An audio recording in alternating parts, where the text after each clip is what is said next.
Yes, welcome to the Shortway Show. It is 7 p.m. on the East Coast, so you got to look at my mug. That's just the rules.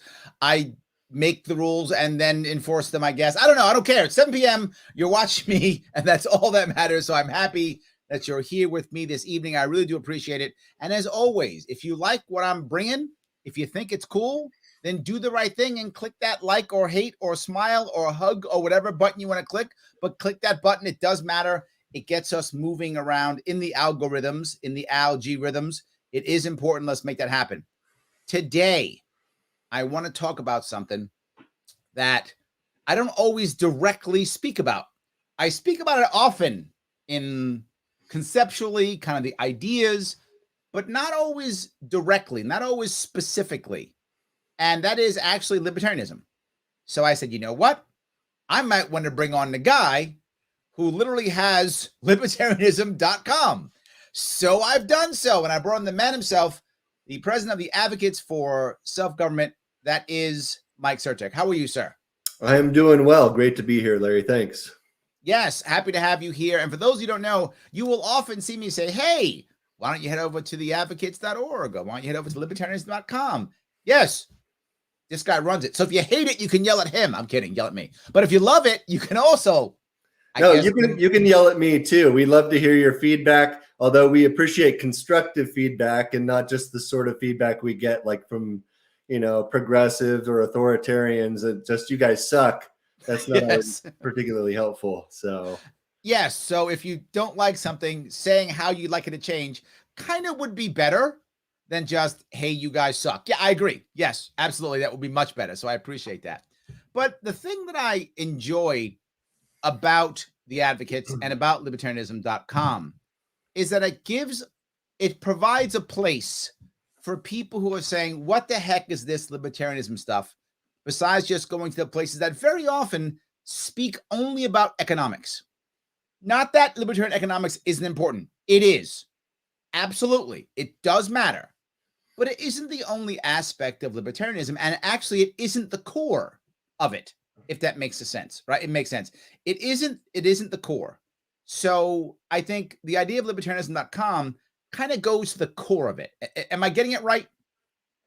Yeah, I mean, we do talk about, I believe we have one or two courses that get into economics and like public choice economics and things like that. There will be more to come because one of the things we've learned by offering the world's smallest political quiz for many, many years, decades now, is that people generally, the American public is economically illiterate. So that content is necessary and that education is desperately needed. But we decided that with libertarianism.com, we didn't want to put the emphasis on economics. Right. We wanted to start with foundations and principles. And so the way that I look at it is like, let's talk about moral philosophy, moral principles, and go from there. What is it that we as human beings want? There's certain fundamental principles and things that we all want, we all desire, and let's build up a philosophy from there. And that's what we're attempting to do and make the ideas and concepts, I think, more inclusive, but also more accessible to people, and hopefully, build up a lot of those ideas and get people interested from what really matters to them, and not just abstract economic laws and principles that, a lot of libertarians like us, we care about. Right. But maybe not the best place to start with most folks. And that's what I like, right? And people often ask me when I'm sitting with my policy team, people say, how do you come up with these policies, right? Because I came up with rules, right? And if I have rules on my policies, then I can then create policies, right? Because what I often tell people is creativity comes from limitations, right? I only have X dollars. I only have Y time. I only have this talent, this skill set. It's all I got. So how can I get what I want with what I have, right? So if you give yourself that moral paradigm, right? From that comes the economic policies that we're talking about, that, right? From that comes the political philosophy, comes all from that moral philosophy as its core. But if you don't have it in the core, I feel like that's what's the old saying? If you don't stand for something, you'll fall for anything. Right. Yeah. Yeah. And I think, you know, I studied econ in college. That's what I got my degree in, and I've forgotten so much of it. But there's certain principles and aspects of it that you do learn. And one of the very first principles is that we live in a world of scarce resources. What is the most effective way to allocate those resources? And how can we do that? You know, libertarianism adds, how can we do that by, because economics, they try to separate normative ideas, which is prescription, you know, this is the way it should be, and focus on the positive. It's very scientific. But obviously we live in a world in which people want things and desire things. So we as libertarians add look at those economic policies from a normative aspect and try to build systems that are going to, you know, usually lead to the most people being the best off. And also without doing it by breaking certain moral rules that we as libertarians adhere to, which is, you know, minimizing the use of coercion against other people and minimizing things like property violations and so forth. There we go. Ryan brings up, I think I got it wrong. Ryan says, Hatebreed said, stand for something or you'll die for nothing. Hardcore brand. That's true. Yes, absolutely. 100%. Yes. The scientific libertarian says, libertarians can't be scientific. That's ridiculous. Ooh, yeah, that's cute. That's very cute. I like that one. So a couple of people are mentioning a couple of things which I like, which is, if I can do this here. Daniel says, I never even knew that such a website existed. Go figure. I love that. Desiree says, libertarianism is my way of life. Oh, thank you. Thank you. I love that. Tom's giving me a shout out. He says, I hope you know how much Larry gives you a shout out. There we go. So I'm doing my job. I'm doing my job. Absolutely. Yes. So, and Joe is listening from Florida. So that's great. So what I want to do is I want to kind of show a little bit about the site, right? If I could. And I want to bring up the thing that I enjoyed most about it when I first saw it, right? When I first saw the site, what I noticed is off the bat, it talks about the philosophy of human respect. Again, not that there aren't economic issues. As you go down, we talk about moral issues. You can see there, environmental progress, self-organization, personal growth, you know, political economy, right? It's all there, right? Rational thinking, economic concepts, just like you talked about. But the crazy thing here is economic concepts isn't the first class, right? Because if you don't get to the first part, which is the human respect part, then you can't really get behind the economic part, right? I mean, because you have to get the core first, which is actually the craziest thing, which is just you got to respect other people before you can make that movement. And most people will tell you, and this is a problem that we have in the movement in general, the average non-libertarian, when you talk about libertarians, they always go to, oh, you guys are the selfish people, right? That's where they go to. And I keep saying to myself, we're the ones who aren't, right? We're the ones who aren't. It's almost like they're all projecting on themselves on us. Am I wrong? No, you're not wrong. I think that, you know, I do think that our critics often put up straw man arguments, and they do try to call us selfish and self-centered. In my own experience, having interacted with hundreds, if not thousands, of libertarians over the years, we're a very compassionate. I'm sorry. Yeah, libertarians are an interesting bunch. You have a collection of people that I don't know if it's all that different from the rest of humanity, right? You do have your odd folks in the liberty movement. You do have your people that are very analytical, the types that do care about economic policy, and they could spend hours and hours going into the nuances of Austrian economic theory and these sorts of things. Yep. But I also have a lot of friends and experience with libertarians that are very compassionate, huge-hearted people.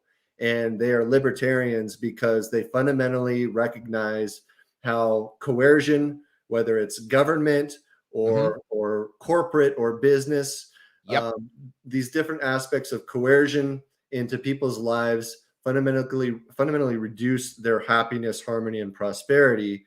And we as libertarians reject the initiation of coercion in all aspects of our lives, including through the ballot box or democratic voting, those sorts of things. So any policy that's going to expropriate wealth or resources from one group of people and then transfer it to another group of people, libertarians tend to reject because that's initiation of coercion. What we say instead is we've got to find voluntary, peaceful solutions to solve these problems, and that we have enough faith in humanity that we can actually find these solutions if enough people just say, you know, stop, the status quo isn't working.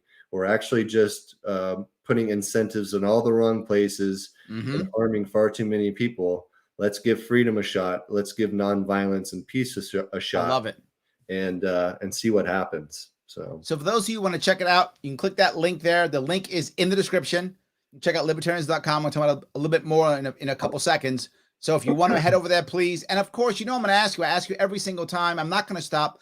Please like, comment, and share. Hit that like button. Put in a comment and share it. Let people know we're talking about nice, positive. This is warm. This is the Warm and Fuzzy show. Come on. This is the Warm and Fuzzy show. Like the kids could watch. Well, the kids would be bored. Anyway, but in theory, the kids could watch this. In theory, it's the nice Warm and Fuzzy show. So like, comment, share, and please check out libertarians.com. Again, it's free. Check it out. If you want to buy the cool merch, there is cool merch. If you want to buy it, you can buy it, or take the courses, get the points, and get it with points. It's fine. Either way, the goal is still the goal. Either way, if you want to do it. Shelley brings out something else. She says, in my experience, John Q. Public thinks we're a bunch of potheads. I hate that stereotype. And I think most people on the right think we're much more like the pothead type. And most people on the left think we're much more like the selfish guy, which goes to your other point, which I love you brought up. Coercion isn't just from government. Coercion's also from businesses and corporations. And I think most people who think we're the selfish type, they think we love corporations when that's not true.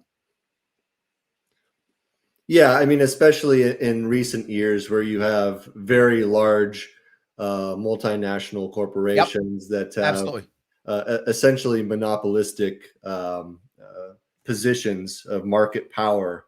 They seem to be taking advantage of consumers, right? And unfortunately, they're oftentimes the ones that have, there's a concept in economics going back to econ. That's what I think, that's one of the reasons why so many libertarians pay close attention to economics, because once you understand it, it explains so much about political economy and how the world actually works. But there's this concept in econ called regulatory capture, that these businesses and corporations, once they establish certain positions, which they may have gained through creating great services and products, but eventually they start to lobby government for one reason or another in order to maintain and cement their position of market power and to reduce competition against within their industry. And so I just heard Edward puts out, I heard the day that we're just Republican light. I hear that one too, right? Republican light. Yes.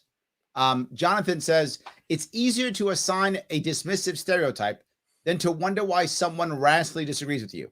Yes, yes, and yes. That's 100% true, right? Let's just dismiss these crazy libertarians as selfish or potheads or Republican light, and we can now ignore them now and go back to thinking the way we've always thought. Right. Yeah, there's that element to it. And then, you know, I assume that most of your audience by now has probably taken the world's smallest political quiz. And if you look at the Nolan chart, you can score as a libertarian and you can be on the liberal side. You can score and be on the conservative side. The way that I think about it is you can come to libertarianism from a more moderate centrist position. You can come from the left or the right. It's really dependent on the personal values that you have. So if I came from the left, it may mean that, you know, I was raised, because most of us get our values in the household. We get it through school, etc. And so maybe I care about equity and equality and these sorts of, you know, a level playing field, and maybe I care about the environment, or, you know, all this sort of stereotypical leftist things that we associate with their moral foundations. But when I make that transition to understanding libertarianism, I can still hold all those values and be a libertarian. As a libertarian, it fundamentally just means that I reject the initiation of coercion, and I don't endorse government politicians or third-party agents to impose my values on other people in any form or fashion, and that includes through the ballot box. So once you make that connection, you can, I think, have mutual respect for people who are conservatives who don't hold your values, as long as they are agree not to impose their values on you. We can all live together as long as we don't use third-party agents to force other people's positions on us. Absolutely. Sam says, I found the website through Larry's YouTube channel. Oh, YouTube worked for me. Yes. The videos were to the point and informative. I love it. Well, there we go. So you're winning, Mike. See that? There we go. You're winning. Desiree says, Sam, same. So Desiree also found it through the YouTube page. So we're YouTubing. It's working. I love it. That's awesome. But you brought up a word, though, that I kind of want to talk about here. And it's the word is coercion, right? I think most people understand what violence is as a general rule, right? There's obviously even layers to that. But I think most people get what violence is, or even, hitting someone over the head or pointing a gun at someone, right? We kind of get that. Yeah. But coercion is a little bit different, right? Coercion isn't just do it or I'll shoot you, right? It's a lot of stuff. How do you handle that, I guess, gray area or area that can sometimes be confusing? Can you add a little bit more context to what you mean by that, as far as how do I handle what? In other words, someone says, I'm not putting a gun to your head or something like that. And you're like, yeah, but you don't have to only put a gun to my head, right? There are other ways of coercing someone to do something, right? And I guess my other worry is, and I have it too, I deal with it when I'm creating policy, I deal with talking to people. At what point does persuasion become coercion, right? Where's that line? And to be forward, I don't think that's an easy answer, but but it's a challenge, right? At what point am I, the example I guess I'll give is like, wearing a mask, right? People would say, well, it's not, a mandate because you don't have to wear it. You just don't have to ever go out to eat, right? So is that coercion or no? Is that really just involuntarism, because each company can make their own decision, but they might get yelled at by the government? But do you see where my point is? I do see what you're saying. I think first of all, the way that I think about these things is I look at who it is that's doing the supposed coercion, or the coercion. Is it government, or is it from the private sector or a private individual? Because if it's the government, they're in a very unique position, right? They have a monopoly over the legitimate use of coercion in society, which means that they can legitimately send agents after you and put you in a cage, and you don't really have any say in the matter. If it's a private individual or the private sector, that's a different story. Right. And so, obviously there are attacks and critiques that come from the left in some instances, or the right, saying, what have we seen recently in terms of the right is very critical over big tech and censorship. And even libertarians, by the way, are very critical. You do get some libertarians who still claim that, well, these are private companies, but they don't act like private companies. Right. In fact, they appear to be acting more like cartels in a way in which they're almost colluding to censor certain viewpoints and positions. And so that's a difference. Well, I'm totally with you on this. And my point, I think, is I look at coercion as the power dynamic, right? Does someone really have power over you, right? So, for example, I'm going to use a joke, right? Just to make it clear. If some 3-year-old kid says, give me candy or I'll kill you, you're 3. You're not killing me. You just want candy. There's no coercion there. You're 3. I'm not worried about that, right?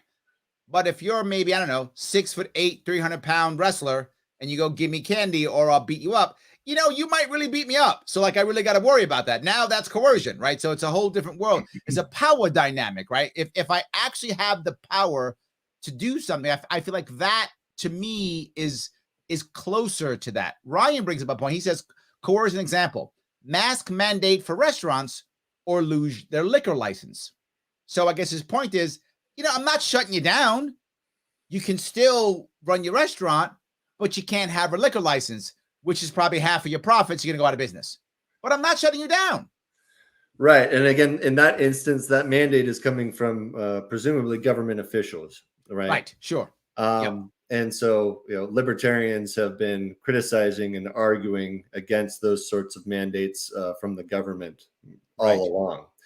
It does get, I think, trickier from a philosophical perspective. Sure. Of consistency when it's coming from within the private sector.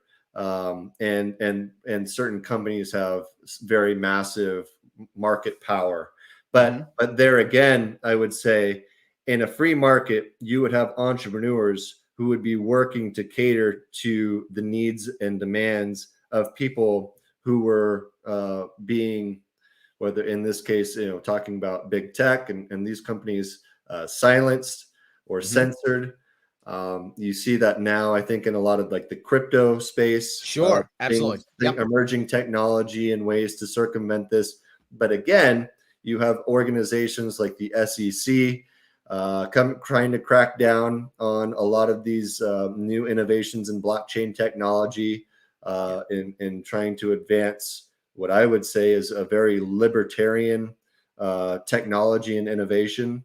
The SEC drives me nuts. And the reason why it drives me nuts is it's supposed to be the watchdog for the financial industry, but it's actually just a Praetorian Guard for the financial elites. That's really what it is. Yeah. Right? That's what it actually is. It's supposed to be something amazing and great, but it totally isn't. But I want to bring up something here, if I could. There's a part in the classes I want to bring up, if I could, for a second, which it's maybe controversial, right? This is the moral foundations and liberal values piece. And it's talking about ancient echoes and the golden rule. And what it brings up, hold on if I can go here. What it actually brings up, yeah. If you can see this, it's a YouTube video about the golden rule. Some music, but it's basically just telling you about the golden rule, which most people think is a great thing. I hear it all the time, right? It's across all religions. Here, this is from Judaism. And it goes on to show, from all the religions, right? This is Buddhism.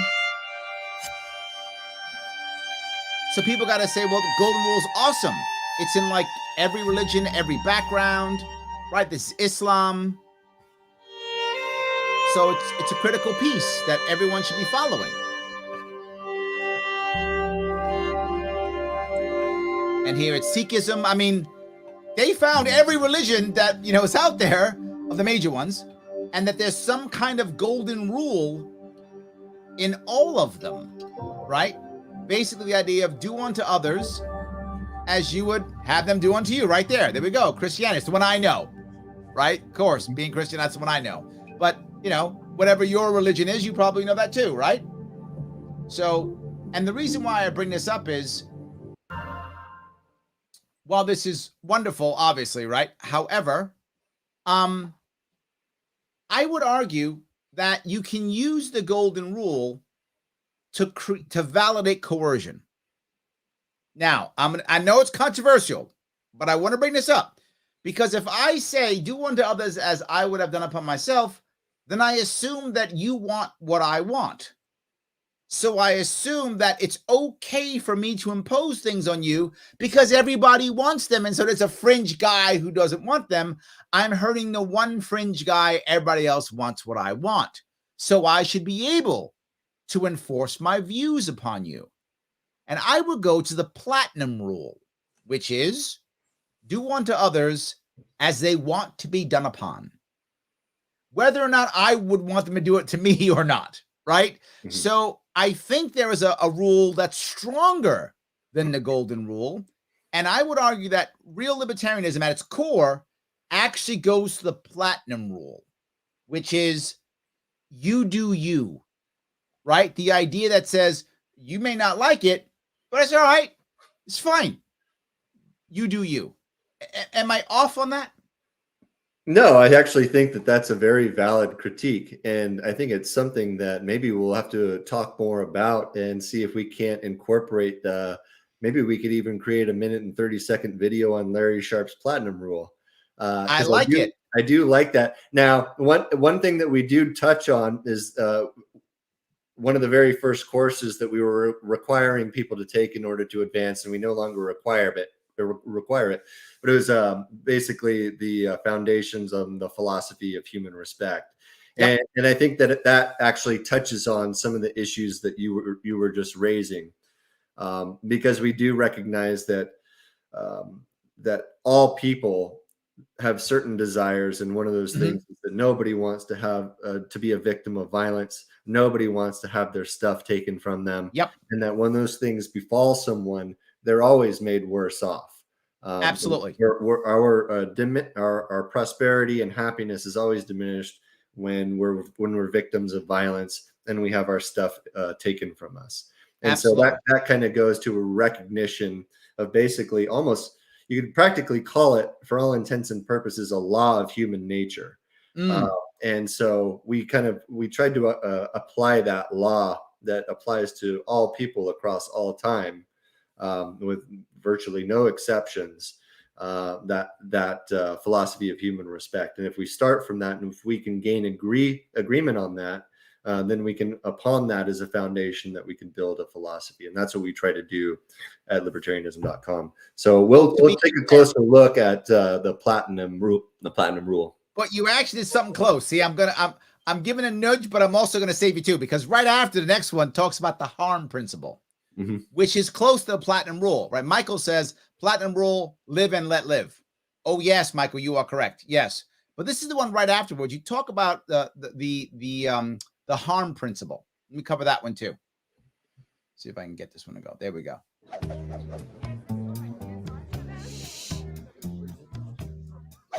In his book On Liberty, John Stuart Mill argues for one simple principle, the harm principle. It amounts to this: the state, my neighbors, and everyone else should let me get on with my life as long as I don't harm anyone in the process. Yep. One way of thinking of this is my freedom to swing my fist ends at the tip of your nose. If I don't have dependents, I should be free to drink myself to an early death, live as an eccentric, or explore alternative lifestyles, as long as no one else is damaged in the process. Paternalism is okay towards children, they need protecting, but never towards adults who are of sound mind. So let me get on with my experiment. So the issue I have here, obviously, right, is there are two parts there. Clearly that sounds good, but there are a couple parts there. One of them is, he says, if I don't have dependents.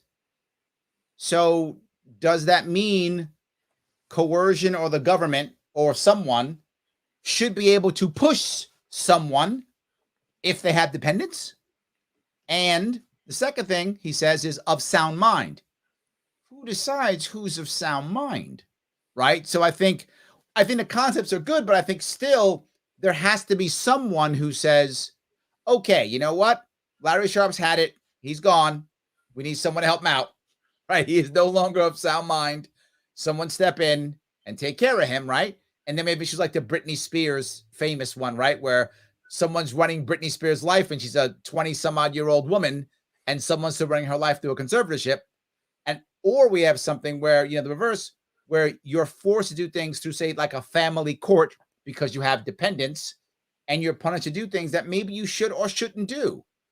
Am I making it too gray for you, Mike? I'm sorry, but I just think it's interesting concepts.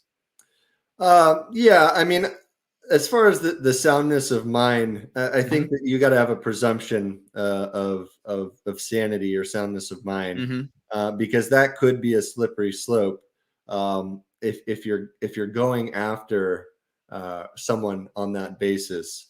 So there's got to be, I think, a preponderance of evidence in a libertarian society. I mean, I'm not sure. I'm not a lawyer. I'm not an attorney, so I don't know how that's currently handled in a court of law today, through what sort of means testing occurs in order to assess someone's sanity. Right.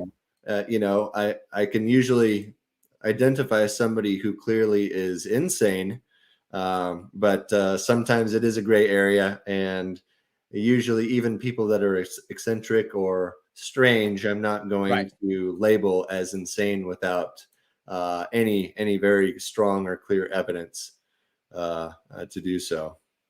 Yeah. So this is kind of more like the harm principle is kind of close to the platinum rule. It's kind of like, let me do myself. I'll do whatever. If I want to run around naked, then why do you care? Type thing, right? Mm-hmm. But there is a rule for children, right? Which also becomes tough, right? At what point, the reason why I bring up family court is family court will often do something which to me drives me crazy. And that is something like they will force a parent, wife or husband, to pay for their kids' college. Not that I'm against you paying for your college. If you're going to pay for your kids' college, please pay for your kids' college. I mean, it's your money, your family, do as you see fit.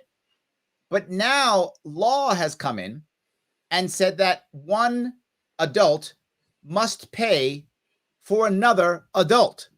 When you go to college, you're 18, 19, and 20 and 21. Why is a court forcing you to pay for an adult? Right? And I think that, in my view, is actually coercion. You should pay for your kids' college because you want to pay for your kids' college, not because some court forces you to pay for another adult. Am I off on this? Absolutely. I agree 100% with that. Yeah. And I feel like once we start giving the courts the ability to, and this is where I'm going from this, the ability to deal with dependents, that was my worry, right?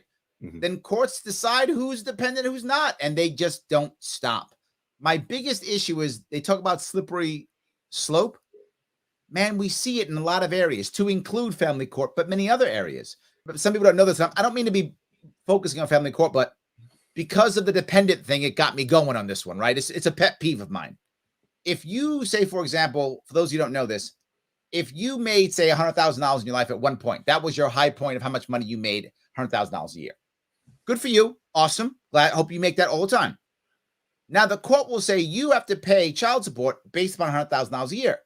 And you go, yeah, that's great, but I lost my job, or my industry is gone now, right? 20 years, your industry goes away, or my company left my state, or whatever the case, I can't make that kind of money anymore. The court says, too bad, do it.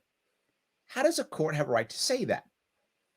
If I had stayed married to my wife, I mean, I'm not divorced, but assuming that I got divorced, I don't have to have a job at all. Court won't even get mad at me. I can lay around, just go on public assistance. Court won't be mad at all, right? Because as long as I'm still married, I can literally just go on public assistance. Court goes, whatevs. The second I get divorced, I have to make $100,000 a year? Oh my God. So while I like the idea of that, I do worry about the family court sometimes and government being involved even within the family. So I like what he's saying. The paternalism piece kind of triggered me a little bit. If that makes any sense. Did I go too far on this one? No, I think that's a valid critique. Yes, I think we do want to care about minors. Absolutely. We do want to care about children. But what winds up happening, I think you saw it in our school system too, is you wind up, if you see it going too far to where now the government basically controls our kids. And the government can say what's right for the kids, and the parents' rights just go away. We see it in schooling. We see it in education, right? I heard a story. I forgot where I heard this story. I can't remember where I heard it, but some video I was watching, and someone says that a parent wanted to come and get their kid from school or something like that. And the person says, oh yeah, well, you can't go because you have to, make an appointment, and then they say whatever. And he's like, no, it's my kid. I'm going to go get my kid at school. No, you can't do it. What? You can't do it. So you don't have a choice. Like, wow. Okay. The school, that's not my kid. It's the government's kid, and I just get to watch him. Right. But it's the government's kid. They're not my kid anymore. So I went a little long on that, but that's a little pet peeve of mine. No, and I guess my response to a lot of the objections that you're raising or critiques is that one of the things that we intend to do at libertarianism.com is to roll out more courses that get much more nuanced into some of the issues that you're describing. So one of the things that I envision that I've been talking about with my coworkers at the Advocates and the folks working the team on libertarianism.com is that we want to create courses that address issues, for instance, on education.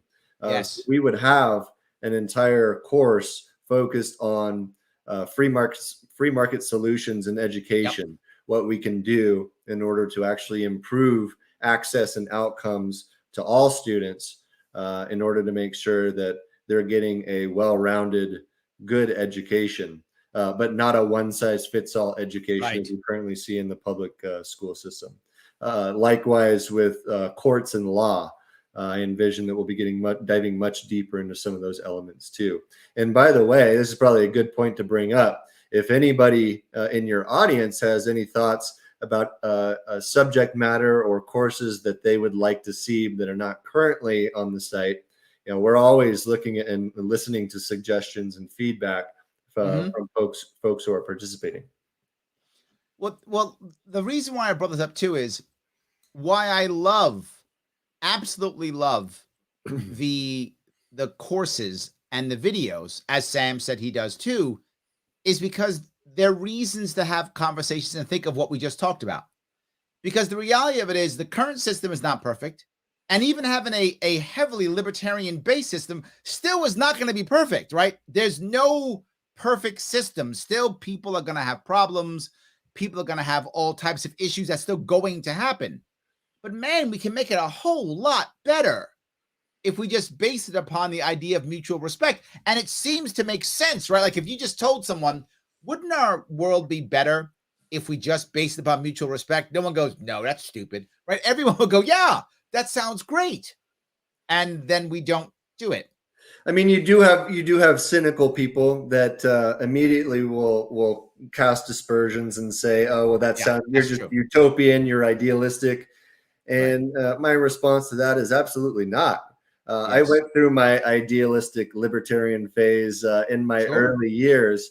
And so I recognize that any system, any philosophy built that includes human beings, the building blocks of that philosophy or system has fundamental flaws. As human beings, we have character defects in certain aspects in our human nature that we need to recognize and be aware of. And I actually think that libertarianism and a philosophy of human respect does a damn good job of taking account of those things. It's part of the reason why libertarians are so skeptical about power and the distribution of power and government, is because far too many bad actors ascend into power. They gravitate toward it. And they get into these positions of power in order to basically flex their will on other people. And we see that all the time, unfortunately. Absolutely. Our friend Jim says, how many courses do we need to take to get a Larry Sharpe mug? You don't have to take any. You can just head over and purchase one if you like. So yes, I should be using my Larry Sharpe mug right now. It's there we go. Yes, I was set. I was ready just in case. Nice. But by the way, just in case you guys want some cool Larry Sharpe stuff, a little bit, if I could, you can head over to LarrySharpe.com/shop. There's a link there, and there's all new Larry Sharpe merch too. That's not free though. You got to pay for that. Why? I'm running for governor. Costs money. So yes. So when it comes to that, you got to pay for that. So, but it's good. Larry Sharpe merch is now available. You can get yard signs, car magnets for those of you who are gig people and put a car magnet on, a Larry Sharpe on there. All cool stuff there. Women's shirts, male shirts, you can enjoy if you want to. Absolutely. But no matter what, if you're liking the conversation, if you think it's valuable, then like it, comment, and share. Any click you make is going to help our algorithm. Please do that. And the site we're talking about tonight is, of course, Libertarianism.com. Click that link, go there, sign up, watch a video too. They're short. The videos are like 2 minutes and less, like a couple of them like 3 minutes long, but most of them are very short, a couple quizzes. And what's going to happen is a couple of the questions are going to be grossly simple. You're like, okay, got it. Then there's going to be one you're not sure on. And they don't let you get by unless you get all of them right. So you got to go back. So you think you're super smart. You might not be. So you might not be. You might get one or two wrong. So as you go through it, it's very interesting and fun stuff. And if I could, I want to bring up one of the first ones, which I love. For those of you who don't know, literally the first video is not about how to be a libertarian or whatever. It's the pursuit of happiness. That's the first video. This is libertarianism. I thought we're either Republican light, or we're hippies, or we're selfish, or we're all those things. Well, I would ask you, what Democrat, what Republican is talking about pursuit of happiness? They're not. Democrats are yelling, Republicans are evil and Trump's going to kill you. And Republicans are yelling, Democrats are evil and socialism's going to kill you. Well, we're talking about happiness. So this is real fast. Look, a few minutes. It's not even. It's a minute long. First lesson. What do you want?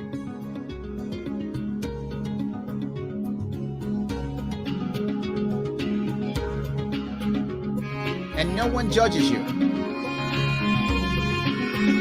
You want joy, fulfillment, of course you do. Of course.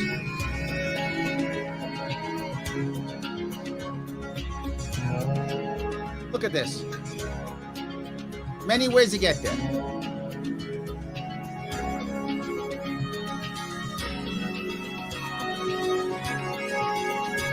We all want to be happy.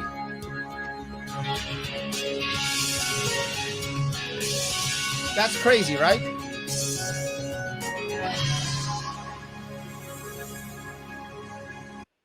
Now, when I look now at what we're doing now, the policies that we have now, the talks that we have now, I don't see anyone talking about building a new society of happiness. We're talking about building a society, a new world order that is the order that the left or the right wants. That makes half of our country, probably half our world, unhappy.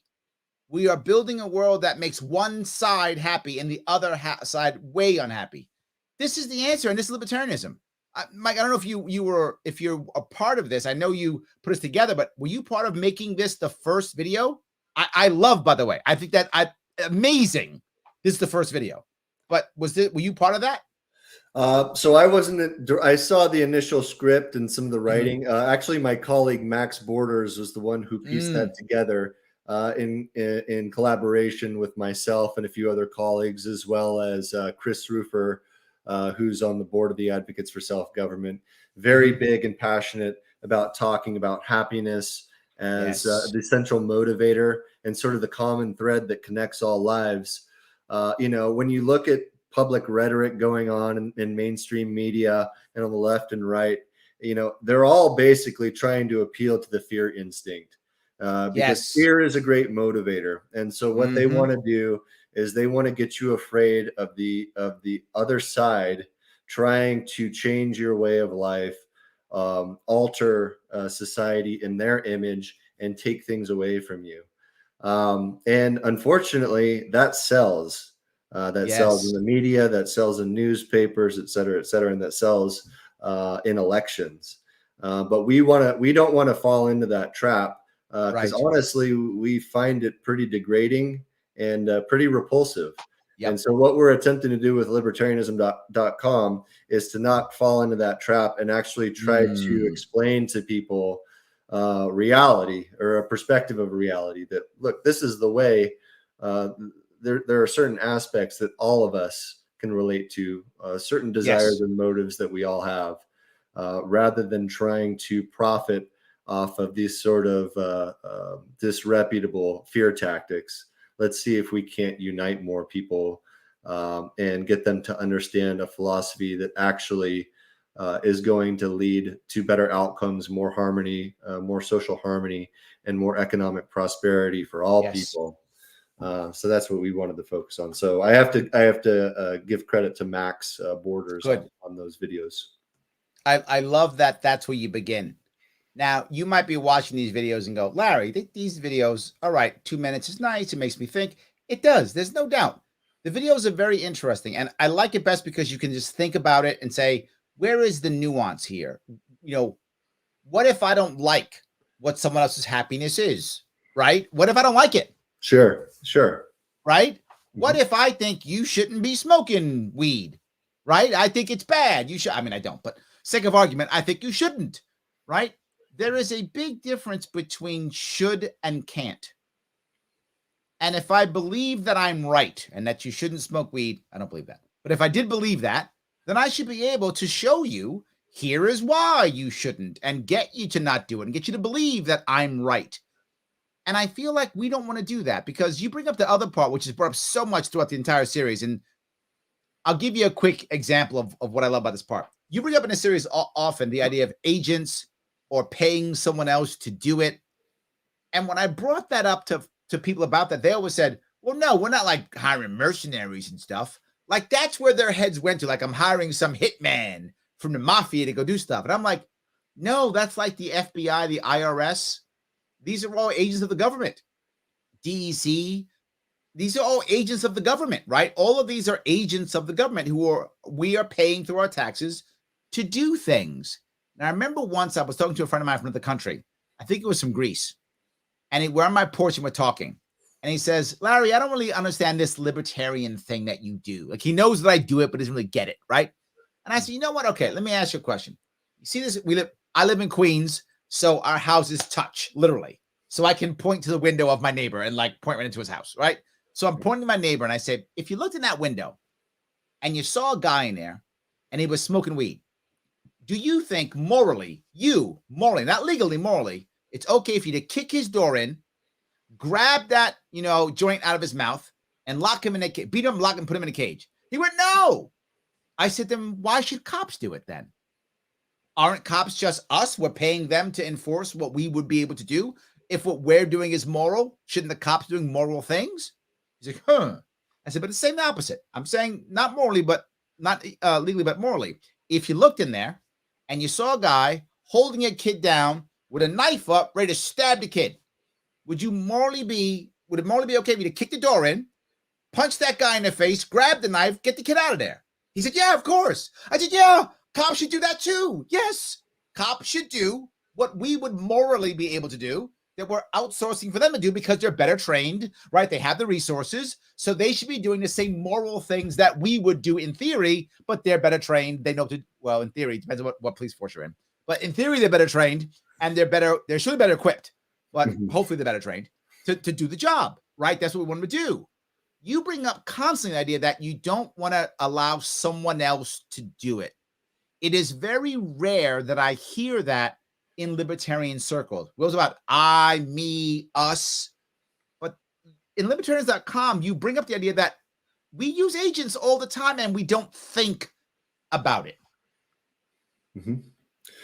Yeah, well, yeah, I think you gave a classic example of the weed smoker next door. Yep.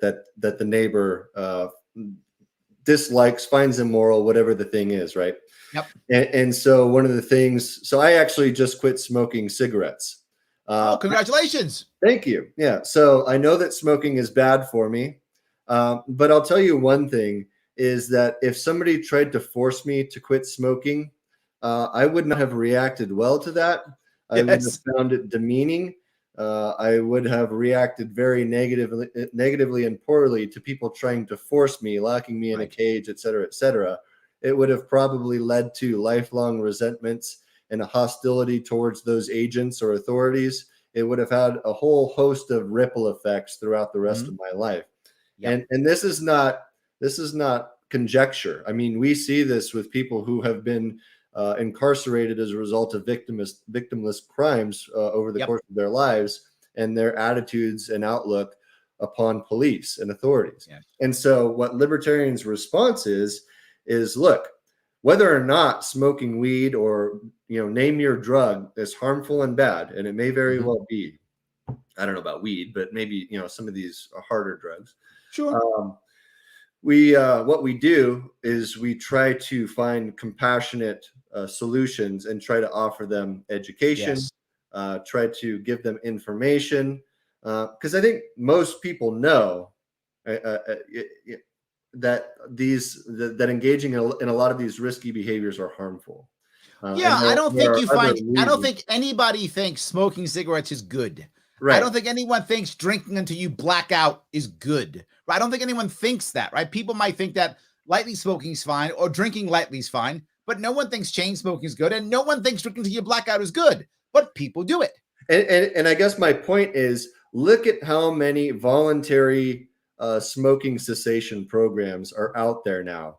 I mean, every major company at least, offers resources and tools for their employees. Yep. There's all sorts of campaigns, and some of them are publicly funded, and I don't like those. But there's no question that there are a lot of voluntary programs and resources in order to aid people to quit smoking, because we recognize the immense amount of costs and burdens associated with these consequences.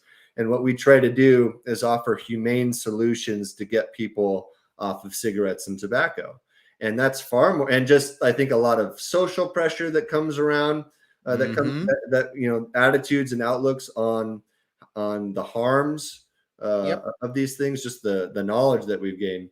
And it's far more productive and effective than trying to have a government top-down war on tobacco. And thankfully, as far as I know, people have never been incarcerated for smoking cigarettes. Yes.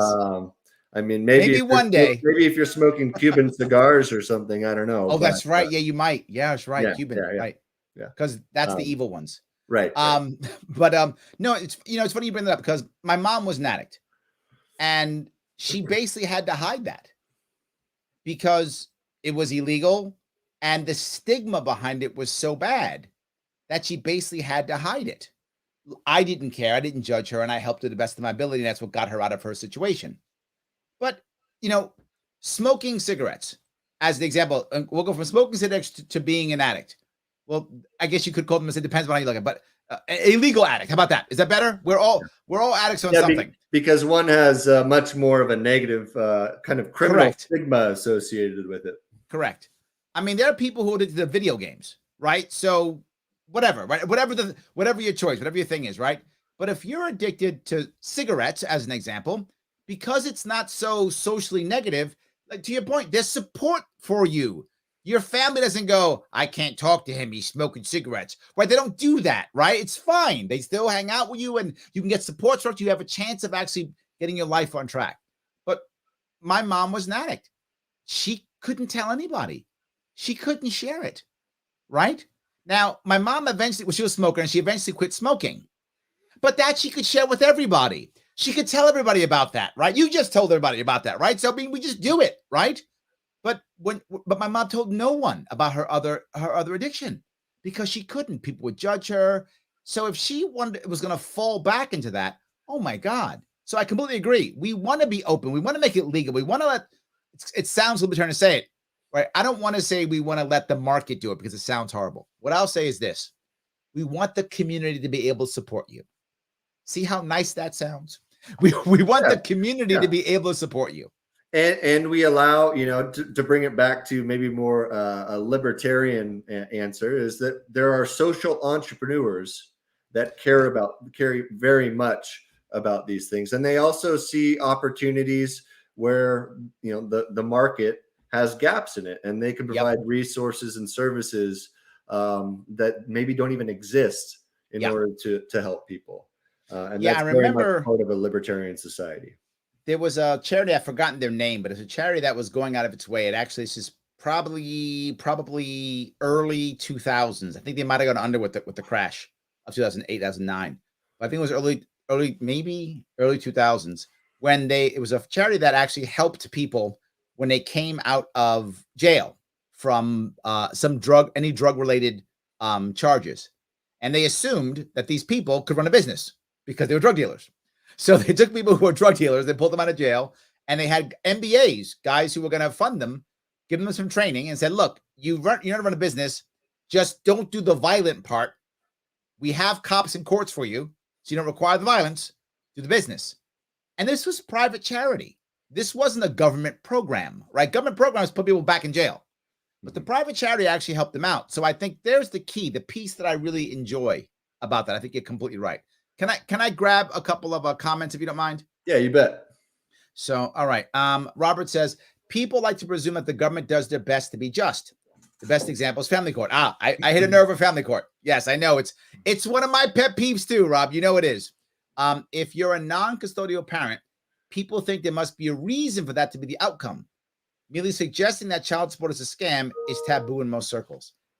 That's a valid point. For those who don't know, I know it's in New York State. I assume it's in others. New York State makes money off of your child support. It goes to the state and they get a cut like a credit card company. So New York State's it's their best interest for you to pay lots of child support because then they get more money. So they made a system to where they say they do well off your misery. That's how the court works. So he's right. Yeah, absolutely. Yeah. All right. Let's see here. Grab a couple more here. Yeah. What a perverse incentive structure. Yes. Oh, something else. I go one step further. If they take your kid, if CPS takes your kid, the federal government gives them money. Yes, I'm not making this up. I'm saying this out loud so you understand that if I was wrong, they'd be crucifying me right now. But it's true. If they take your kid, the federal government gives them money. So they're incentivized to put your kid into foster care. Is that just in New York? I wonder if that's also in California here where I think that's everywhere. I'm 90% sure that part is across the country. Okay. I know New York very well, but I'm pretty sure that's across the country. The part about getting a cut, I have no idea if that's outside of New York State, but I know that is New York State. So yes, so that is a perverse incentive. Yes, absolutely. So the incentive of family court is to make you pay a lot and take your kids. That's the incentive. And we're like, that's okay. Shelley says, weed is only ever dangerous when the war on drugs forces a dealer to lace weed with something else. Stop the war on drugs and weed is perfectly safe. Look at that. I like that. So again, government makes it bad. 100%. I like it. Yes. Edward says, he explains it. He says, it's from the Social Security Act, Title VI, I think. There we go. Yes. And then he also says it's all over. Yes, Robert says everywhere. There we go. Thank you. I thought it was everywhere, but I wasn't sure. Right? I wasn't sure. But yes, I knew it was New York State. I had a feeling it was everywhere. Yes, these are terrible incentives. I'm sorry, Mike. You didn't mean to be yelling about family court today. It's just a pet peeve of mine. And some of my people who follow me know that I'm always talking about it. So it does drive me nuts. Thankfully, I've never encountered or experienced that. But, yes, my sympathies to those who have. That absolutely terrible. So I want to go to one other piece if I could. And that is not all of the videos are just touchy-feely and good. Many of them are, which I like and I love, and I don't want you to stop that, Mike. Please, if you redo this, keep a lot of the touchy-feely ones. They're very good because people don't think libertarians are touchy-feely, and we are. We can be, I should say. Not we, all of us aren't, but we can be very touchy-feely. Yeah. Yes, absolutely. But here's one talking about self-organization, and this is not so touchy-feely.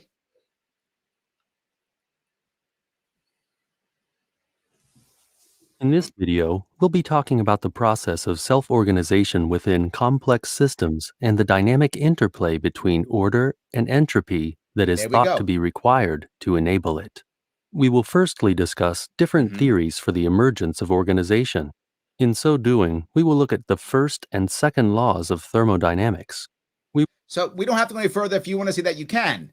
All I'm saying is please don't think this is just touchy-feely. It is touchy-feely.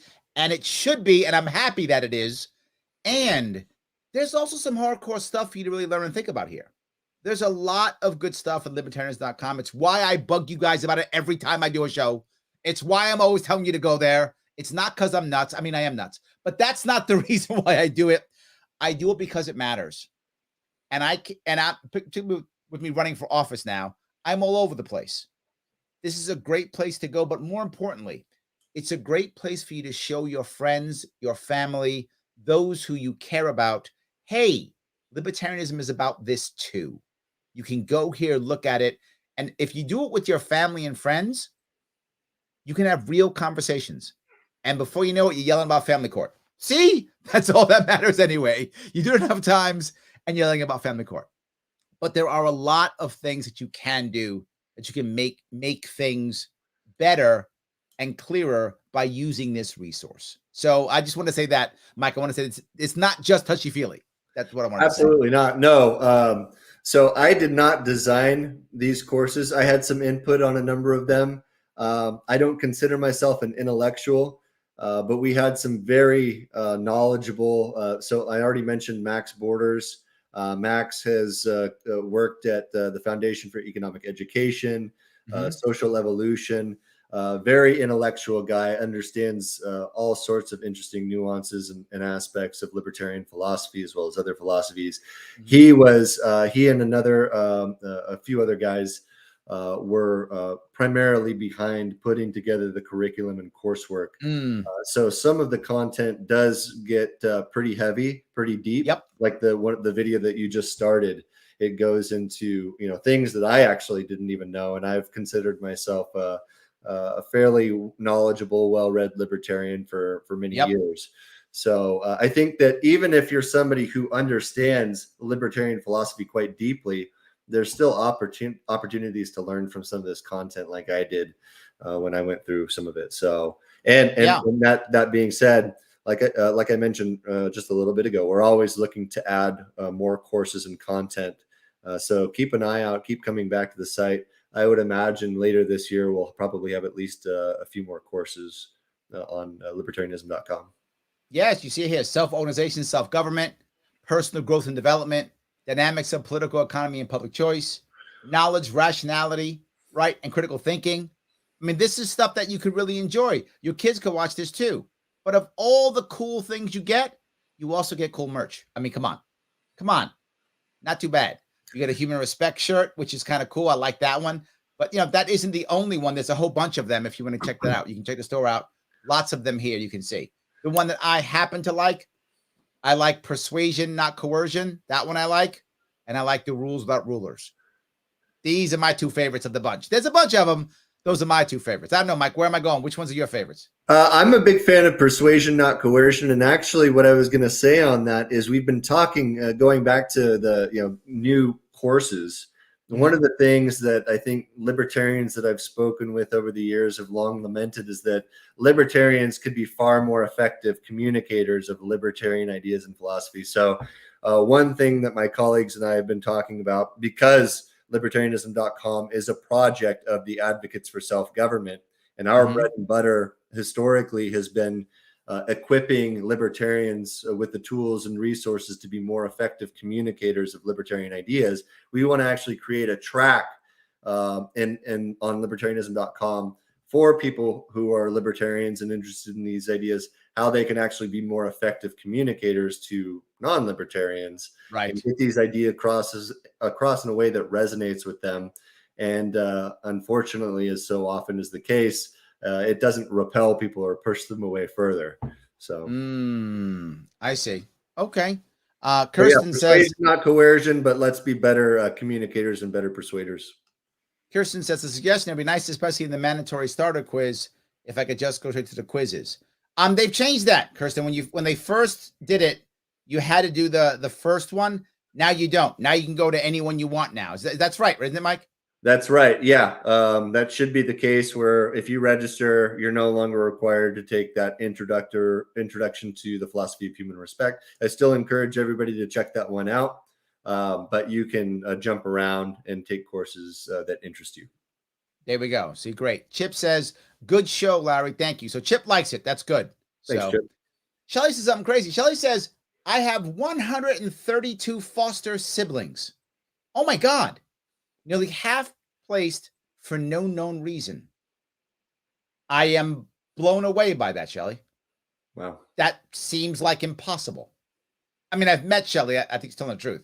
Literally, she's a New Yorker. So I've met her more than once. So I know Shelly, but wow. That, if it wasn't you, Shelly, I think you were lying to me. I mean, that is a crazy number. That's a crazy number. Wow. Anyway, sorry, we went off track again. Yes. So Ryan says, premium show, Larry Sharp. So people are enjoying it, Mike. I appreciate it. Is there anything you want to talk about before we wrap this up? Did I miss something you want to bring up? Well, like I said, we love to hear feedback from people, especially people that are, receptive libertarians. We recognize that libertarianism.com is still an evolving. I just had a call actually before this one with some of my team members talking about development and ways that we can improve libertarianism.com. So we're definitely open to feedback. There's a lot of things that we're going to continue to do to make improvements to libertarianism.com, both in terms of course content, but also just for the user experience and ways that people can interact with it. So I would love to hear that feedback. If you have any friends, always love people sharing it, getting more people to check out the site. And that also goes for the advocates.org. Feel free to, there's a lot of improvements coming online over at the advocates.org as well that should be rolling out in the next few months. So I want to bring up an important thing here. And that is, guys, a lot of you are online. You're on Twitter, you're on Facebook, wherever you are, Instagram, whatever you're doing. And you're fighting with people. about libertarian ideas. I know because I see you do it on my page too. So I know you're doing it, right? Oh, this, all that. You always have a go-to if you want to. Just put in libertarianism.com. That can be your answer. You can just put that in. So someone's yelling and screaming and getting mad and whatever. Oh, you libertarians so-and-so. Okay. If you don't know what we are, libertarianism.com. Go there and you tell me what you think. It's a great way of getting people to get to the site. And if they get on the site and start poo-pooing it, that's good. Hopefully they'll share it with their friends. Say, oh, terrible site. Let them keep sharing it with their friends. Say how bad the site is. I hope that happens. That'd be amazing because people are going to get it. They're going to like it. It's going to grow. This is going to work.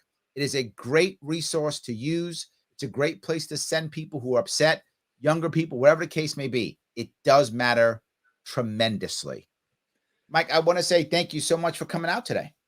Yeah, great to be on your show, Larry. Always a pleasure. Hopefully we'll be able to do it again at some point in the future. 100%. This is a critical way of getting people to the next level, and particularly people who are new to the movement. Absolutely. So, Caleb just popped out here. Hold on. This is Sam. I'm sorry. He said the Supreme Court refused to hear the case of teachers who were fired for refusing to vax. If we don't own the rights to our body, how can we ever be free? Oh, yeah. This is another piece I'll bring up real fast. We do have to have self-ownership. It does matter. Self-government, self-ownership, self-respect, and mutual respect. All of those things matter tremendously. So just want to bring that up because Sam watches often. And if I could get one last word in too. Please. When we were talking earlier about mask mandates and social entrepreneurship, it occurred to me that I experienced, so I have a family member that was also an addict, and it was during the pandemic. And because they shut down a lot of these places because they didn't have the right policies in place in order to cope with COVID-19. There were a lot of restrictions placed on a lot of these nonprofit organizations. So he was trying to get into rehab, and they actually limited the number of beds available by like 50%. And he's living out of his car and on the streets. And he has to worry about not getting into a place where he can get treated for his deadly disease, his addiction, on the off chance that he might get a disease with a mortality rate of less than 1%, with like really a fraction of a percent.